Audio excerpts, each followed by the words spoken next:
Ako din, Yaji. Kiss mo din ako. Eto sa'yo.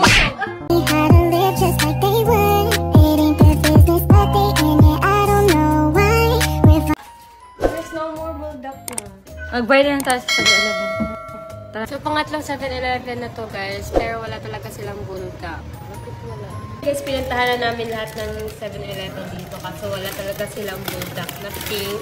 Tapos ganito lang meron. So, kaya na to. Kaya na to kasi bulldog din naman to, color yellow lang. Tapos kuha na lang din tayo ganito. Ay, meron din dito. Kuha na lang din tayo ng ganito. Yung balls. So, let's cook!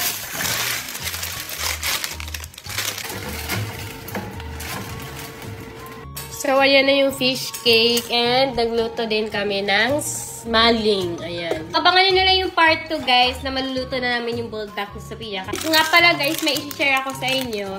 Ang daming nagtatanong kung bakit daw naglighten yung skin namin, ano daw yung ginamit namin. So, guys, dati wala talaga kami ginagamit talaga na kahit anong sabon. Yung nasa kwarto lang kasi kami, hindi kami lumalabas. Nandun kami sa Manix house, lagi kami naka-aircon. Kaya, ayun, parang naglighten yung skin namin din dahil doon. Tapos, nung nag-try na kami, guys, ng mga soap, ayan, mas naglighten talaga yung skin namin ngayon. And ito din yung isa sa ginagamit namin, guys. Itong bleaching soap na Prestige International. Kasi napansin namin, guys, nung nagsimula na gamit kami neto, ang daming nagsasabi mas naglighten daw yung skin namin, mas pumuti daw kami. Ang ganda din kasi neto kasi nakakaputi talaga siya and nakakatanggal ng melasma, pekas, tigyawat, napakadaming benefits. Guys, napakamura lang neto kasi 298 pesos 30 pieces na. Grabe, napakamura lang, guys. And napakadami ng sabon na magagamit nyo and pwede nyo pang ibenta. Kaya, guys, check out nyo na to. Ilalagay ko dyan sa yellow basket. I-try nyo na to, guys. Kasi